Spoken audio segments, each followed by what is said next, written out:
লাকাদ নাসারাকুমুল্লাহু বিবাদরি ওয়া আনতুম আদিল্লাহ। আল্লাহ কোরআনে বলেছেন, আমি বদরের ময়দানে সাহায্য করেছিলাম যখন তোমরা ছিলে দুর্বল, অসহায়। আমি দুর্বলদেরকে সাহায্য করে আমি আল্লাহ তাআলা সবল করেছিলাম। বলুন সুবহানাল্লাহ।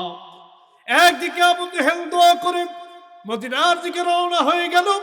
আল্লাহ নবী ৩১৩ জন মর্দে মুমিন নিয়ে বদরের ময়দানে সরে গেলেন। রাত যখন শেষ হয়ে গেল, সাহাবায়ে কেরাম সবাই ফজরে নামাজ পড়ে নবীজি সাহাবায়ে কেরামদেরকে নিয়ে দাঁড়িয়ে গেলেন পূর্ব দিকে নবীজি দাঁড়ালেন। সাহাবায়ে কেরাম সকলে নবীজির পিছনে পূর্ব দিকে দাঁড়ালেন। কাফের বেঈমানেরা দাঁড়ালো যে পাশে ছিল। সূর্য ওঠা মাত্রই তাদের দৃষ্টিতে লাগে। এমন সময় আল্লাহ নবী হাত তুললেন, আল্লাহুম্মা আমজিজলি আদ্দাতানি। আল্লাহ, আপনি যে অঙ্গীকার করেছিলেন আমাকে ফেরেশতা নাজিল করবেন, এই অঙ্গীকার আপনি এই মুহূর্তে পূর্ণ করুন। আল্লাহ, সে সাহায্যের এখন প্রয়োজন। যখন উভয় পক্ষে দাঁড়ায় গেল, কাফেররা দাঁড়ায় গেল, মুসলমানরা দাঁড়ায় গেল। ফালাম্মা তারা আল ফিয়াতানি নাকাসা আলা আকিবাইহি। যখন তার মুখোমুখি দাঁড়িয়ে গেল, একে অপরের সাথে মল্লযুদ্ধ যখন একেবারে লড়াইয়ের ময়দানে একেবারে দাঁড়িয়ে গেল, এমন সময় ওই আবু জেহেলকে যে ব্যক্তি ময়দানে এনেছিল বলেছিল, লা গলিবা লাকুমুল ইয়াউমা মিনান নাস। পৃথিবীতে এমন কোন শক্তি তৈরি হয় নাই যে তোমাকে হারাতে পারবে। ইন্নী জারুল লাকুম, আমি বদরের মাঠে তোমার বিজয় নিশ্চিত না হওয়া পর্যন্ত আমি তোমার সাথে থাকবো। ওই সেই ব্যক্তি, সেই শয়তান সুরাকা বিন মালিকের আকৃতি ধারণ করে এবার সে দেখলো রাসূলের দোয়ার পরে আল্লাহ আসমান থেকে একে একে পর্যায়ক্রমে ফেরেশতা অবতীর্ণ করতেছেন। এই দৃশ্য দেখে সুরাকা বিন মালিক, ওই শয়তান, বদরের পাহাড়ের একেবারে চূড়ায় চলে গেল। চূড়ায় গিয়ে আবু জেহেলের নাম ধরে ধরে, মক্কার নেতৃবৃন্দর নাম ধরে ধরে বলছিল, আবু জেহেল, আবুল আহাব, উতবা, সাইবা, ওয়ালিদ বিন মুগীর, আখনাস বিন শুরাইক, উমাইয়া বিন খালফ, আমি গেলাম, তোমরা যা পারো তাই করো। ইন্নী আরা, আমি যা দেখতেছি, মালা তারাও না, তোমরা তা দেখতে পাও না। ইন্নী বারিউম মিনকুম, তোমাদের সাথে আমার কোনো সম্পর্ক নাই, কারণ আমি যা দেখতেছি তোমরা তা, আমি দেখতেছি কি ফেরেশতা আসতেছে আল্লাহর পক্ষ থেকে। আল্লাহ রাব্বুল আলামিন ফেরেশতা নাজিল করতেছেন মুসলমানদের বিজয়ের জন্য। আর আমি তো, আমার কাজ তো ওয়াসওয়াসা দিয়েতে তোমাদেরকে নামায়া নিছি ময়দানে। এখন আমি গেলাম, তোমরা যা খুশি তোমরা তাই করো। সুবহানাল্লাহ। শয়তান মানুষকে বিপদে ফেলে দেয়, ফেলে দিয়ে শয়তান পিছনে চলে যায়। শয়তান বলে, ইন্নী বারিউম মিনকুম, তোমার সাথে আমার সাথে কোনো সম্পর্ক নাই, কারণ ইন্নী আখাফুল্লাহ রাব্বাল আলামিন, আমি বিশ্ব জগতের মালিক আল্লাহ তাআলাকে ভয় করি। জীবনের সবচেয়ে উত্তম কাজ হলো, জীবনের সর্বোত্তম আমল হলো জান মাল আল্লাহর রাস্তায় উৎসর্গ করে আল্লাহর জমিনে আল্লাহর দ্বীন বিজয়ী করার কাজ। এই কাজটা হলো, যত আমল আছে, যত ভালো কাজ আছে, সবচেয়ে ভালো আমল হলো আল্লাহর রাস্তায় জিহাদ ফিসাবিলিল্লাহর কাজ করা। এই কথা কার? সবাই বলেন আল্লাহর কথা। এই কাজ যে ব্যক্তি বাস্তব জীবনে যারা করতে পারবে, আল্লাহ রাব্বুল আলামিন কোরআনে কারীমের ভিতরে বলেছেন, আমি তাদের জীবনে ইয়াগফির লাকুম যুনুবাকুম ওয়া ইউদখিলকুম জান্নাতিন তাজরি মিন তাহতিহাল আনহার। আমি রব্বুল আলামিন তাদের জীবনের সব গুনাহগাত আল্লাহ মাফ করে দিব। এখানে আল্লাহ শুধু সগীরা মাফ করবেন, কবিরা মাফ করবেন এমনটা বলা হয় নাই। সব গুনাহগাত আল্লাহ মাফ করে দিবেন। আল্লাহ রাব্বুল আলামিন শুধুমাত্র হাক্কুল ইবাদের ব্যাখ্যায় মুফাসসিরিন ইকরাম কেউ ব্যাখ্যা করেছেন হাক্কুল ইবাদ ব্যতীত যত গুনাহ করেছে না কেন, সব গুনাহগাত আল্লাহ রাব্বুল আলামিন মাফ করে দিবেন এবং তাদেরকে জান্নাতে দাখিল করাবেন, যে জান্নাতের তলদেশ দিয়ে নহর সমূহ প্রবাহিত, অসংখ্য নাজ নিয়ামত এবং জান্নাতের তলদেশ দ্বারা প্রবাহিত হবে, এমন ধরনের জান্নাত আল্লাহ রাব্বুল আলামিন এই আমলের বিনিময়ে দান করবে। সুবহানাল্লাহ, সুবহানাল্লাহ। আমার ভাইরা, সাহাবায়ে কেরাম রাসূল থেকে দ্বীন শিখেছেন, রাসূল থেকে তারা ইসলাম শিখেছেন।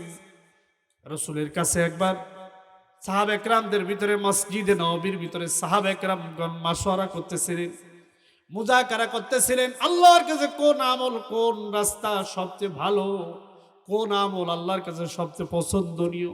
ওই আমলটা যদি আমরা জানতাম, মানতাম, তাহলে এটার জন্য সর্বশক্তি প্রয়োগ করে ওই আমলটা মেনে আমরা জান্নাতি মানুষ হতাম। সাহাবায়ে কেরামদের ভিতরে এমন ধরনের কথাবার্তা যখন চলতেছিল, আল্লাহর নবী মসজিদে নববীতে আসলেন রাসূলের কাছে। সাহাবায়ে কেরাম প্রশ্ন করবেন, এই মুহূর্তে হযরত জিবরাইল রাসূলকে জানায় গেলেন, ইয়া রাসূলুল্লাহ, আপনি যখন মসজিদে প্রবেশ করবেন সাহাবায়ে কেরাম এই প্রশ্ন নিয়ে আপনার কাছে আসবে, সুতরাং আপনি তাদেরকে জানিয়ে দিন, এই দুনিয়ায় যত ভালো আমল আছে, ভালো কাজ আছে, সমস্ত ভালো কাজের ভিতরে সর্বোত্তম কাজ হলো জান ও মাল দিয়ে আল্লাহর দ্বীন জমিনে বিজয় করা। এটাই হলো তোমাদের জীবনের সর্বোত্তম আমল, সর্বোত্তম কাজ। বলুন সুবহানাল্লাহ। এই কাজ যদি কোনো বান্দা, কোনো মুমিন করতে পারে, আল্লাহ রাব্বুল আলামিন তাকে আযাবে আলিম থেকে বাঁচায় তাকে জান্নাত দান করবেন। বলুন সুবহানাল্লাহ। আল্লাহ পাক কোরআনে কারীমের ভিতরে জান্নাত দিবেন। ইন্নাল্লাহা আশতারা মিনাল মুমিনিনা আনফুসাহুম ওয়া আমওয়ালাহুম বিআন্না লাহুমুল জান্নাহ। আল্লাহ তাআলা বলেছেন, আমি ঈমানদারদের কাছ থেকে জান এবং মাল কিনবো, এবং ঈমানদার আমাকে জান্নাত দান, আমাকে তাদের জীবনের জান এবং তাদের মাল দিবে, আমি আল্লাহ তাদেরকে জান্নাত দান করব। বলুন সুবহানাল্লাহ। আল্লাহ বলেছেন, ফাস্তাবশিরু বিবাইইকুমুল্লাযী বায়াতুম বি, তোমরা সুসংবাদ প্রাপ্ত হও, তোমরা আনন্দিত হও ওই আল্লাহ রাব্বুল আলামিনের মতন সত্তার সাথে কেনাবেচা করতে পেরে। বলুন সুবহানাল্লাহ। সাহাবায়ে কেরাম এই কেনাবেচার জন্য তারা রেডি ছিলেন। আল্লাহর নবী ইসলামের প্রথম জিহাদ বদরের ময়দানে আল্লাহ নবী যেদিন সাহাবায়ে কেরামদেরকে নিয়ে রওনা দিলেন, আল্লাহ নবী আনসারদের সামনে নবীজি বক্তৃতা দিচ্ছিলেন। এমন সময় আনসারগণকে বলতেছিল, ও আনসারেরা, ওইদিকে আবু জেহেল দারুন নাদওয়া থেকে 1000 লোক নিয়ে খানে কাবার গেলাম সুই আল্লাহর কাছে প্রতিজ্ঞাবদ্ধ করে রেখেছে ইসলামকে পৃথিবী থেকে বিদায় করে দেবে। তোমরা যদি জান্নাতে যেতে চাও, তোমরা যদি জান্নাতি মানুষ হতে চাও, তাহলে আমার সাথে তোমরা চলো। ওই বদরের ময়দানে যদি তোমরা যাও, কুমু ইলা জান্নাতিন, তোমরা আমার সাথে সবাই জান্নাতের দিকে চলো। বলুন না সুবহানাল্লাহ। ওই বদরের ময়দানে যাওয়া মানে নবীজি বললেন জান্নাত, ওখানে কেনাবেচা হবে। বদরের ময়দানে অংশগ্রহণ করা মানে ওখানে জান্নাত বিক্রয় হবে। জান্নাত যিনি বিক্রি করবেন তিনি কে? আর জান্নাত যারা কিনবেন তারা কে? ঈমানদারগণ, সাহাবায়ে কেরাম। নবীজি বললেন, ও আমার সাহাবীরা, কুমু ইলা জান্নাতিন, তোমরা আমার সাথে সবাই জান্নাতের দিকে চলো, ওখানে গেলে জান্নাত পাওয়া যাবে। তাহলে জান্নাত পাওয়া যাবে কি করলে? বদরের ময়দানে, বদরের যুদ্ধে অংশগ্রহণ করলে আল্লাহ ওখানে জান্নাত দান করবেন। সুবহানাল্লাহ।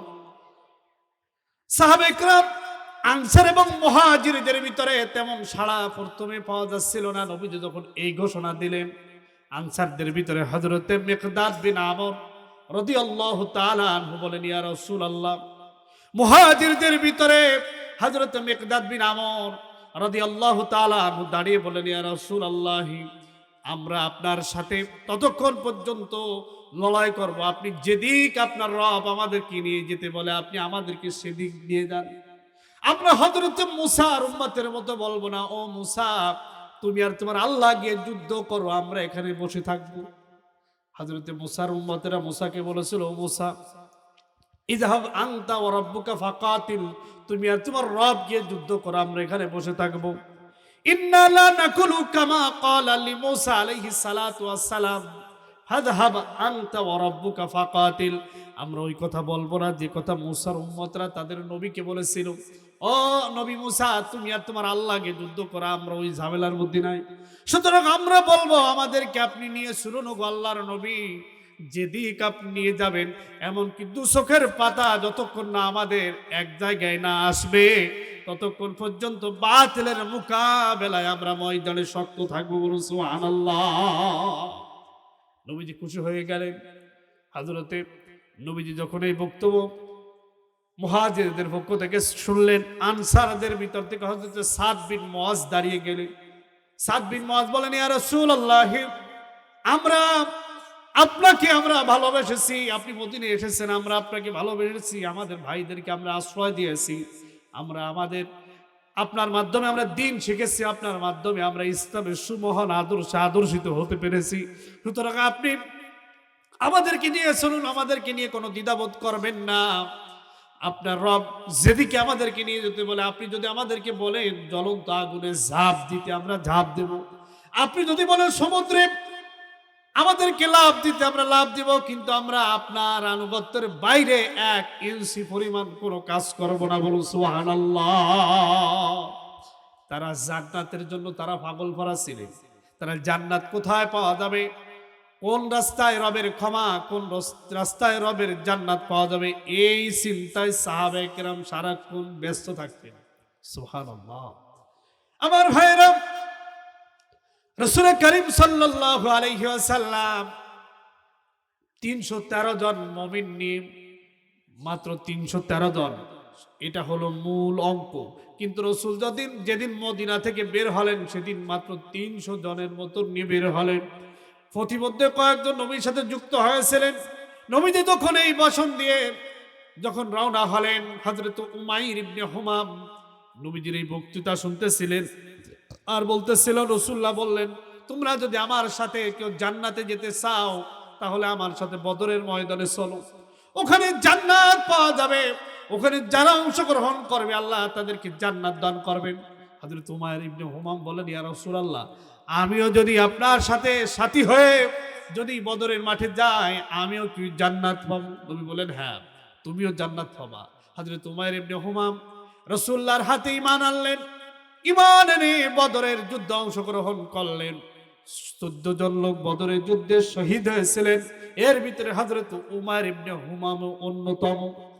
হযরত উমাইর ইবনে হুমামের লাশ যখন নবীজির সামনে আনা হলো, রাসূলুল্লাহকে বলা হলো, ইয়া রাসূলুল্লাহ, এই ব্যক্তি তো জান্নাতি মানুষ নয়, তো আমাদের দলের অন্তর্ভুক্ত না। কিন্তু সাহাবে কিরাম জানতেন না। নবীজি বললেন, ও উমাইর, তোমার সাথীরা বলে তুমি জাহান্নামী, আর আমি নবী হিসেবে আমি সাক্ষ্য দিলাম, ইন্নাকা মিন আহলিহা, তুমি ওই জান্নাতের অধিবাসী হিসেবে আল্লাহ তোমাকে কবুল করে নিয়েছে। হযরত উমাইর ইবনে হুমাম শহীদের কাতারে চলে গেলেন। আল্লাহ নবী 14 জন মুসলিম যোদ্ধাদেরকে হারালেন। নবীজি রওনা দিলেন কতজন নিয়ে? 300 জন নিয়ে, এবং তার অধিক সর্বশেষ অঙ্ক হয়েছিল 313 জন। আল্লাহ নবী রওনা দিলেন যাদেরকে নিয়ে দুর্বল, অসহায়, শিশু এবং বৃদ্ধ এমন ব্যক্তিদেরকে নিয়ে নবীজি রওনা দিলেন। নবীজি যাদেরকে নিয়ে রওনা দিলেন, মাত্র 2টা উট ছিল, 70টা ঘোড়া ছিল, আর কাফেরদের অস্ত্র শস্ত্র সজ্জিত তারা ছিল বিশাল এক বাহিনী। আবু জেহেল যখন ইসলামকে পৃথিবীর মুখ থেকে মিটিয়ে দিবে, এই ষড়যন্ত্র যখন দারুণ নদয় বসে করতেছিল, আবু জেহেলের যে পরামর্শ কক্ষ পার্লামেন্ট, এই পার্লামেন্টে বসে পরামর্শ করতেছিল মুহাম্মদকে পৃথিবী থেকে বিদায় করে দিতে হবে, ইসলাম নামক এই শব্দটা পৃথিবী থেকে মুছে দিতে হবে। এই কথা বলে আবু জেহেল দারুণ নদয় বসে যখন পরামর্শ করতেছিল, তখন আবু জেহেলের সামনে একজন আবেদ, বিশাল একজন দরবেশ সুরাকা ইবনে মালিকের আকৃতি ধারণ করে আবু জেহেলের মাজলিসে এসে বলছিল, আমি মুরব্বী মানুষ, তোমাকে একটা কথা বলি বাবা, শোনো, আমি দেখতেছি তোমার সামনে বিজয়ী হতে পারে এমন কোন শক্তি পৃথিবীতে নাই, সুতরাং এটা সঠিক। সুরাকা ইবনে মালিক, ইবলিস শয়তান সুরাকা ইবনে মালিকের আকৃতি ধারণ করে আবু জেহেলের পরামর্শ কক্ষে এসে এই ধরনের কথা আবু জেহেলকে বলে গেল। আবু জেহেলকে বলছিল, আল্লাহ কথা কোরআনে কারিমে সূরা আনফালের 48 নম্বর আয়াতে আল্লাহ তাআলা কোট করে দুনিয়াবাসীকে জানা দিয়েছেন, ওয়া ইয যায়্যানা লাহুমুশ শাইতানু আ'মালাহুম। আবু জেহেলের কাজকর্ম আবু জেহেল যে আদর্শের পরে মতের পরে রইল, এটা তার কাছে চাকচিক্যময় সৌন্দর্য মণ্ডিত করে তুলে ধরেছিল। আবু জেহেল যে আদর্শ, যে চিন্তা চেতনা লালন করতেছিল, তার সামনে চাকচিক্যময় করে তুলে ধরেছিল সুরাকা ইবনে মালিক অর্থাৎ ইবলিস। আর বলেছিল লা গলিবা লাকুমুল ইয়াওমা মিনান নাস, পৃথিবীতে এমন কোন শক্তি এখনো তৈরি হয় নাই যে তোমাকে হারাতে পারে বদরের ময়দানে। ওয়া ইন্নী জারুল লাকুম, আর আমি বদরের মাঠে তোমার সাথে, তোমার প্রতিবেশী হিসেবে আমি তোমার সাথে, তোমার বিজয় নিশ্চিত না হওয়া পর্যন্ত আমি তোমার সাথে থাকবো। সুবহানাল্লাহ। আমার ভাইরা, আবু জেহেল এতে খুব প্রভাবিত হলো। আবু জেহেল দেখলো আমি তো সঠিক পথে আছি, আমি তো সঠিক পথে আছি। আমাদেরকে অপকর্ম যখন মানুষ করে, তখন কিছু মানুষ বলে আরে আপনি তো সঠিক পথে আছেন। এই যে স্বৈরাচার কিছুদিন আগে পতন হয়ে গেল কিনা, সে যা করতেছিল এই সব কিছুকে স্বীকৃতি দিয়েছিল বাংলাদেশের একজন বড় আলেম ডক্টর কাফিল উদ্দিন সরকার সালেহী, ছিলেন আপনারা? সে বলছিল আপনি জান্নাতি মানুষ, আপনার কর্মকাণ্ড সব সঠিক, আপনি আলেম ওলামা মারতেছেন, ইসলামের গোড়া কেটে দিচ্ছেন, এতে কোনো সমস্যা নেই, আপনি জান্নাতি। তার কর্মকাণ্ড দেখে বলছিল আপনি জান্নাতি। তাহলে এই কথা যদি বাংলার একজন বড় আলেম বলে, তাহলে তারা কি মনে করবে? সত্যিকারেই তারা যা করতেছে সব সঠিক। এইসব কারণে সে আরো বেশি প্রভাবিত হয়ে রাতকে রাত মনে করে নাই, দিনকে দিন মনে করেন, যা খুশি তাই করেছে। কথা বলে ঠিক কিনা? কিন্তু পরিণতিটা একেবারে ওই সেই যা পূর্বে হয়েছিল, যুগে যুগে যুগে যুগে ইতিহাস যেটা প্রমাণ করে তার বাইরে যায় নাই। কথা বলে ঠিক কিনা? আবু জেহেল খানে কাবার গিলাফ ধরে আল্লাহর কাছে বলছিল আল্লাহ। আবু জেহেল যখন ওই সুরাকা ইবনে মালিক বলে গেল, ইবলিস শয়তান বলে গেল তুমি যে পথে আছো এটা সঠিক পথ, তোমার পথ সঠিক, তোমাকে হারাতে পারবে পৃথিবীতে এমন কোন শক্তির আবির্ভাব হয় নাই। এই কথা আবু জেহেল দেখলো, তাই তো আল্লাহ কোরআনে বলেছেন দুনিয়ার প্রত্যেক সব মানব রচিত মতবাদের আদর্শ তারা লালন করে, তারা নিজেদেরকে হক বলে দাবি করে, নিজেদেরকে সঠিক পথের দিশাদারি নিজেদেরকে দাবি করে। কোরআন সূরা কাহাফ 103 নম্বর আয়াতে আল্লাহ বলেছেন আল্লাযীনা দাল্লা সায়ুহুম ফিল হায়াতিদ দুনিয়া ওয়া হুম ইয়াহসাবুনা আন্নাহুম ইহসিনুনা সুনআ। আল্লাহ তাআলা কোরআনে বলেছেন তারা যা করে সব দ্বীনের বিপরীত, ওদের ব্যক্তি, পরিবার, সমাজ, অর্থনীতি, রাজনীতি, জীবনের সব কর্মকাণ্ড ইসলামের বিপরীত, কিন্তু তারা যা করে ইয়াহসাবুনা আন্নাহুম ইহসিনুনা সুনআ, তারা যা করে তারা মনে করে আমরা সব সঠিক কাজ করতেছি।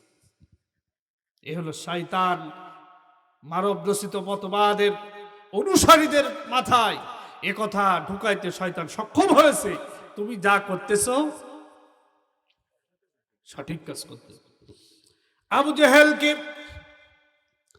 ইবলিস শয়তান সুরাকা বিন মালিকের আকৃতি ধারণ করে আবু জেহেলকে বলেছিল, আবু জাহাল তুমি যা করতেছো, যে পথের পরে মতের পরে আদর্শ নিয়ে চলতেছো এটা সঠিক। আবু জেহেল সরাসরি ওখান থেকে দারুন নাদোয়া থেকে খানে কাবার গিলাফ ধরে খানে কাবা তাওয়াফ করে চোখের পানি ফেলে খানে কাবার মালিকের কাছে, আল্লাহর কাছে হাত তুলে খানে কাবার গিলাফ ধরে আল্লাহর কাছে দোয়া করেছিল। আল্লাহ সূরা আনফালের ভিতরে আল্লাহ রাব্বুল আলামিন উল্লেখ করেছেন ওয়া ইয ক্বালুল্লাহুম্মা ইন কানা হাযা হুয়াল হাক্কু মিন ইনদিক ফামতির আলাইনা হিজারাতাম মিনাস সামা। আবু জেহেল আল্লাহর ঘর খানে কাবা ছুঁয়ে গিলাফ ধরে দোয়া করেছিল, খানে কাবার মালিক মুহাম্মদ যদি সঠিক পথে থাকে, মুহাম্মাদের দ্বীন, মুহাম্মাদের আদর্শ যদি সঠিক হয়ে থাকে, আমি যদি বেঠিক হয়ে থাকি, তাহলে তুমি আমাকে এই আসমান থেকে তুমি পাথরের বৃষ্টি দিয়ে বদরের ময়দানে আমাকে তুমি শেষ করে দিও।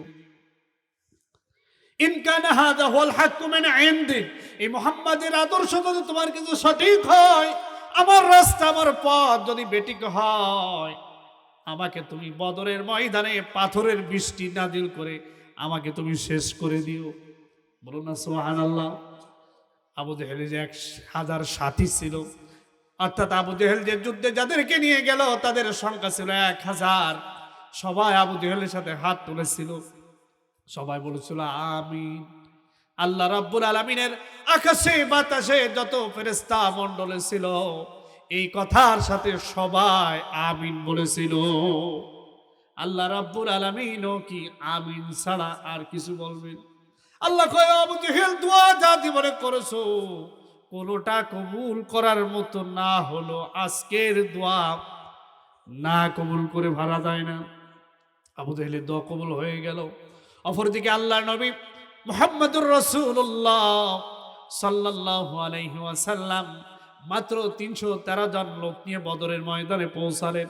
16ই রমজানে আল্লাহ নবী সারাটা রাত, বদরের যুদ্ধের যে রাত, ওই রাত্রে সারাটা রাত নবীজি আল্লাহ তাআলার কাছে হাত তুলে কেঁদে কেঁদে বলেছিলেন, গো আল্লাহ, আবু জেহেল এসেছে 1000 সেনাবাহিনী নিয়ে মদিনার রাষ্ট্রকে শেষ করে দেবে, আমাকে শেষ করে দেবে। আমি তোমার নবী, আমাকে শেষ করে দেবে, তোমার দিনের আমার সাথীদেরকে শেষ করে দিবি। আল্লাহ, তুমি যদি চাও তোমার দিন পৃথিবীতে টিকে থাকুক, তোমার নবীর টিকে থাকুক, তোমার বান্দাগণ ইবাদতকারীগণ দুনিয়ায় টিকে থাকুক, তাহলে আগামীকাল, হায় আল্লাহ, আগামীকাল যে লড়াই হবে, যুদ্ধ হবে, এই যুদ্ধের ময়দানে আল্লাহ তুমি ইসলামের বিজয় দান করিও। কার দোয়া? কি আপনারা কষ্ট পাচ্ছেন? তাহলে শেষ করে দিই, আর অল্প একটু সামনে আগাবো ইনশাআল্লাহ। আল্লাহ নবীজি দোয়া করতেছিলেন এই দোয়া, হায় আল্লাহ, তুমি যদি চাও এই পৃথিবীতে তোমার নবী থাকুক, তোমার দিন থাকুক, ইসলাম থাকুক, তাহলে আগামীকাল মুসলমানদেরকে তুমি বিজয় করে দাও। আল্লাহ নবী আল্লাহর কাছে দোয়া করতেছিলেন, আল্লাহুম্মা ইন তুহলিক হাদিহিল ইসাবাতা মিন আহলিল ইসলাম লা তা'বুদু ফিল আরদ। আল্লাহ, যদি এই ছোট্ট বাহিনীটি যদি আগামীকাল যদি পরাজিত হয়ে যায় আল্লাহ, তাহলে তোমার জমিনে তোমার ইবাদত করার মতন কেউ বেঁচে থাকবে না। সুতরাং তুমি মেহেরবানি করে দয়া করে আল্লাহ এই মুসলমানদের বাহিনীটিকে আল্লাহ তুমি বিজয়ী করে দাও।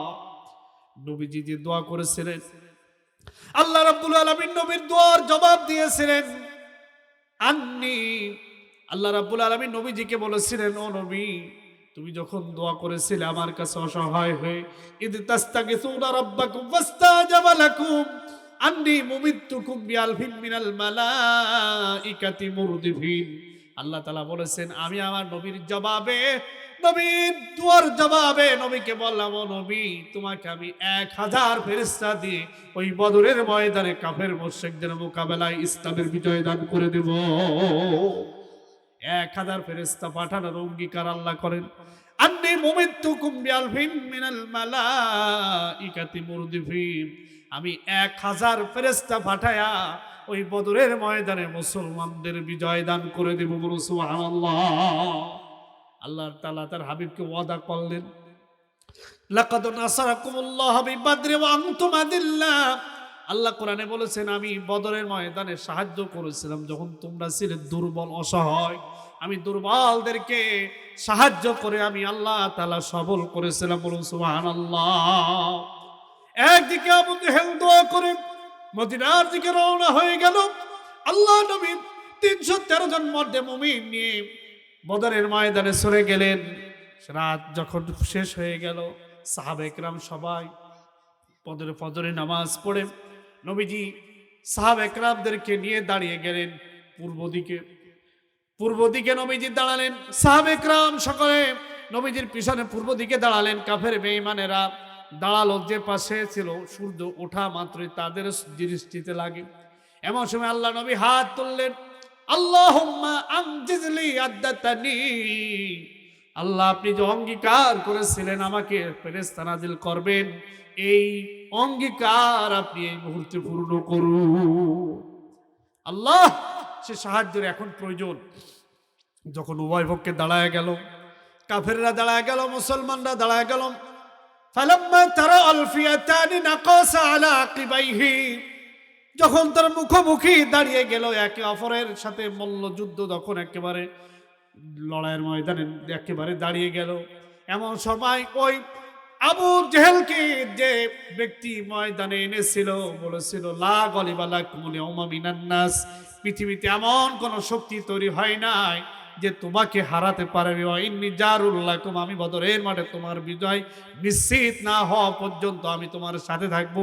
ওই সেই ব্যক্তি, সেই শয়তান সুরাকা বিন মালিকের আকৃতি ধারণ করে এবার সে দেখলো রাসূলের দোয়ার পরে আল্লাহ আসমান থেকে একে একে পর্যায়ক্রমে ফেরেশতা অবতীর্ণ করতেছেন।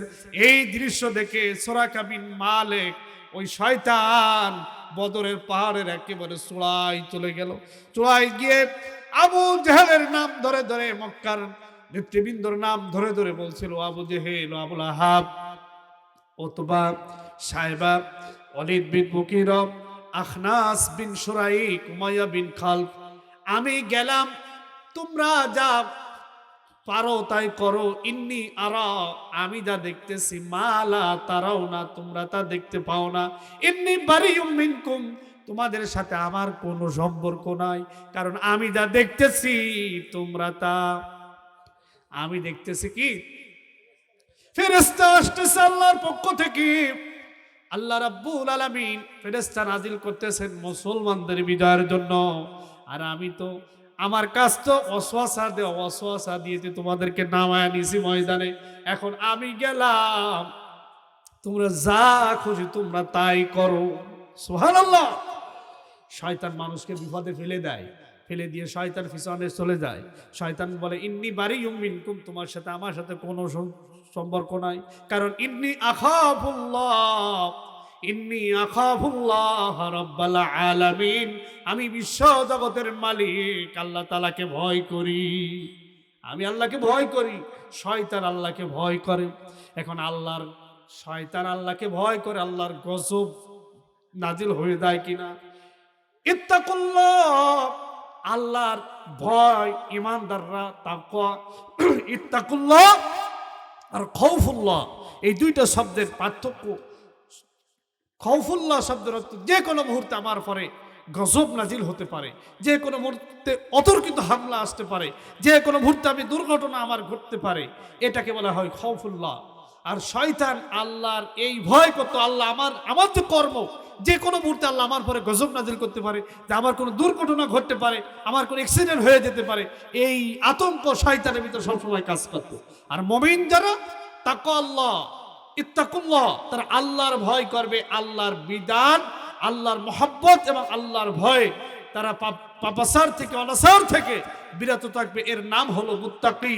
আর ঈমানদার ভয় করে আল্লাহর ভালোবাসা এবং আল্লাহ রাব্বুল আলামিনের ভয়।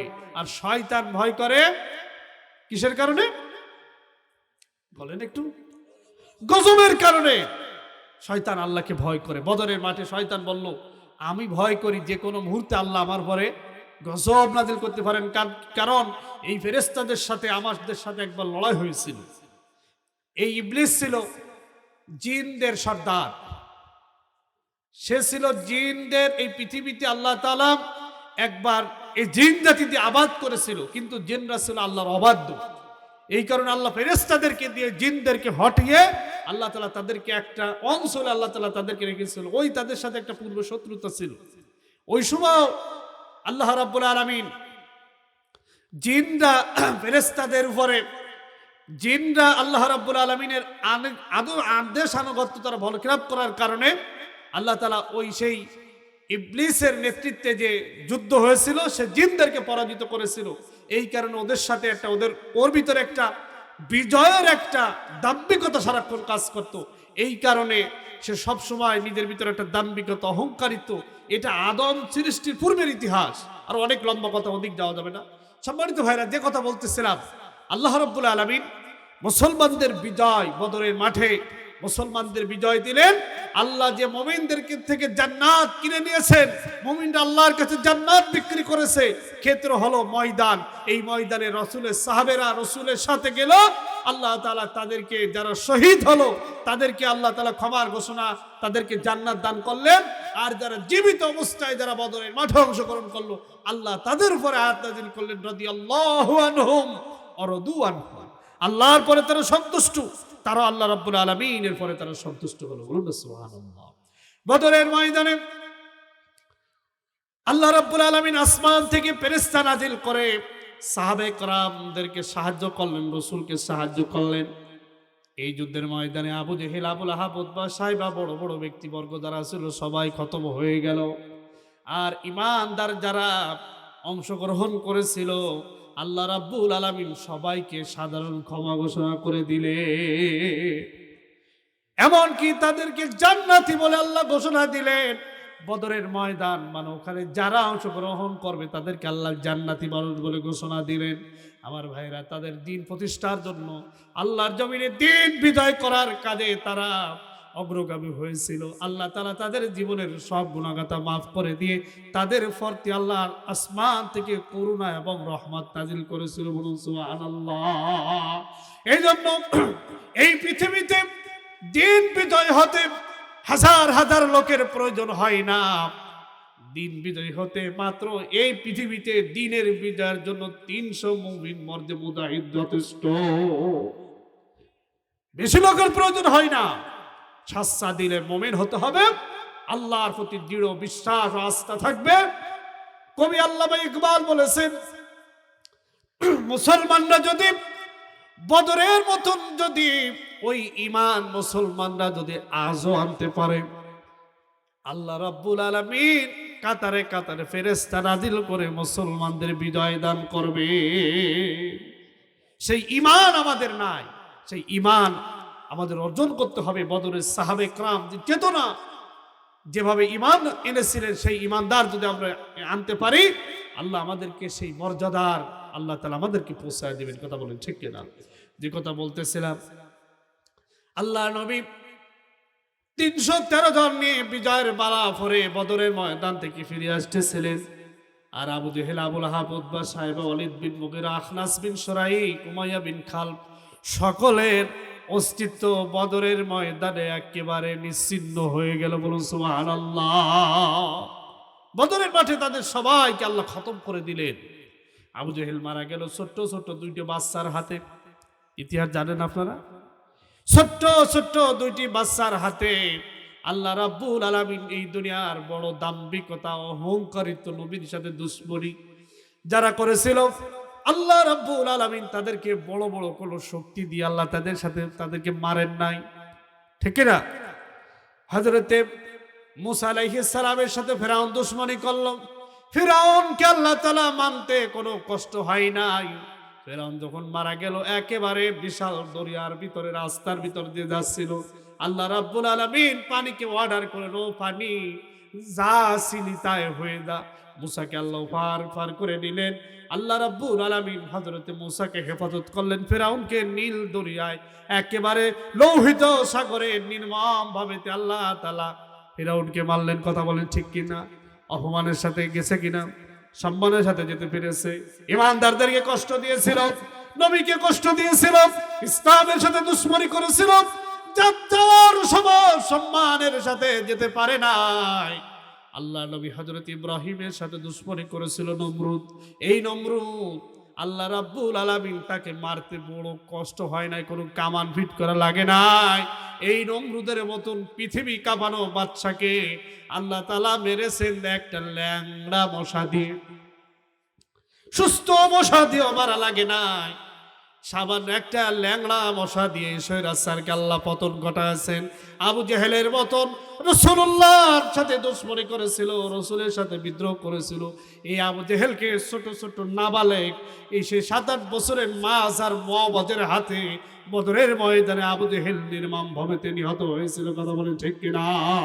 পৃথিবীর ইতিহাস প্রমাণ করে, যারা মানুষের পরে জুলুম করে, অত্যাচার করে, নির্যাতন করে, তারা সম্মানের সাথে বিদায় নিতে পারে না। কথা বলেন ঠিক কিনা? আপনারা জানেন সিরিয়ার কয়েকদিন আগের ঘটনা। সিরিয়ার একজন শাসক প্রায় 52 বছর ধরে শাসন করেছে। এমন ভাবে শাসন করেছিল, প্রায় 5 লক্ষ মানুষকে সে হত্যা করেছিল। এক পর্যায়ে মানুষদেরকে জিম্মি করে রেখেছিল, কিভাবে আয়না ঘরে ভয়ঙ্কর শাস্তি তাদের ব্যবস্থাপনা ছিল। আল্লাহ রাব্বুল আলামিনকে ওই স্বৈরাচারকে আল্লাহ অপমানের সাথে বিদায় দিয়েছেন। কথা বলেন ঠিক কিনা? আমাদের বাংলার জমিনে তার বিকল্প নয়।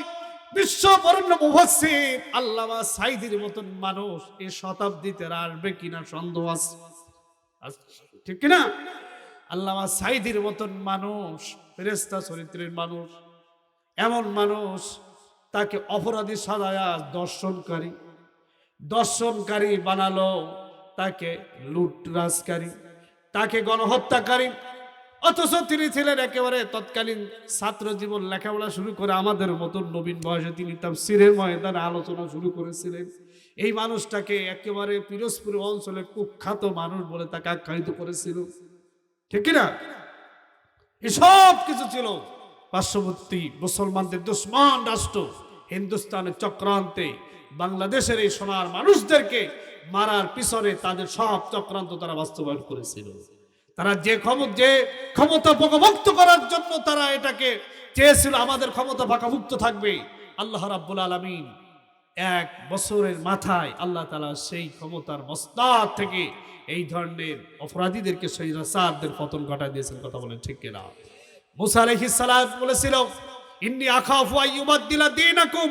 ফিরআউন বলেছিল, আমার ভয় হয় মুসা আমার সমাজ ব্যবস্থা উল্টা এখানে নতুন একটা সমাজ ব্যবস্থা কায়েম করবে, তাই আমি জারুনিকুতুল মুসা ফালিয়াদউ রাব্বাহ, আমাকে ছাড়ো, আমি মুসাকে হত্যা করব, কারণ সে আমার সমাজ ব্যবস্থা পরিবর্তন করে এখানে নতুন একটা সমাজ ব্যবস্থা কায়েম করতে চায়, এই জন্য আমি তাকে হত্যা করব। মুসা আলাইহিস সালামকে হত্যার ষড়যন্ত্র করেছিল। আল্লাহ রাব্বুল আলামিন মুসাকে হেফাজত করেছিলেন। সেই ফিরআউনের মতো স্বৈরাচারকে আল্লাহ সুবাহ মেরে আজও পর্যন্ত সেই কায়রোর জাদুঘরে আল্লাহ অক্ষত অবস্থায় রেখে দিয়েছেন। মুসলমানদের জন্য, পৃথিবীবাসীর জন্য দৃষ্টান্ত, দুনিয়ার সমস্ত শাসকদের জন্য আল্লাহ তাআলা তাকে দৃষ্টান্ত করে রেখেছেন। ওর মতন জায়গায় ক্ষমতার মস্তদে গিয়ে কেউ এসে আমার বান্দাদের সাথে যারা জুলুম করেছে তাদের সম্মানের সাথে কেউ যেতে পারে না। কথা বলেন ঠিক কিনা? সুতরাং আল্লাহ ফিরআউনকে রেখেছেন কোরআনে সূরা ইউনূসের ভিতরে বলেছেন, এজন্য লিতাকুনু লিমান খালফাকা আয়াত, এই জন্য যাতে করে আমি তাকে দিয়ে দুনিয়াবাসীর শাসকদের জন্য শিক্ষণীয় করে দিতে পারি। কিন্তু মানুষের স্বভাব হলো মানুষ শিক্ষা নেয় না ইতিহাস থেকে, যে ভুল করেছে পুনরায় আবার সেই ভুল করে। কথা বলেন ঠিক কিনা? এই জন্য আমার ভাইরা, পৃথিবীর ইতিহাস, মুসলমানদের ইতিহাস, ইসলামের ইতিহাস যুগে যুগে এটার কখনো কোনো পরিবর্তন হবে না। তাই আসুন আমাদের সবাইকে আল্লাহ আযাবে আলিম থেকে বাঁচার যে রাস্তা আমাদেরকে দেখিয়েছেন, সেই রাস্তায় আমরা আমাদের জীবনকে পরিচালনা করি, আমাদেরকে যেন আমরা জান্নাত উপযোগী মানুষ করে গড়ে তুলি। কোনো ইসলাম বিদ্বেষী কোনো শক্তির সহায়ক আমরা যেন না হই। কথা বলেন ঠিক কিনা? এই দুনিয়ায় আমরা কেউ থাকবো না, আমাদের কৃতকর্ম সব রব্বুল আলামিন মালিকের কাছে আমাদের জবাবদিহির কাঠগড়ায় দাঁড়াতে হবে। জীবনের সব কিছু আল্লাহর সামনে দাঁড়িয়ে আমাদের জবাবদিহি করতে হবে।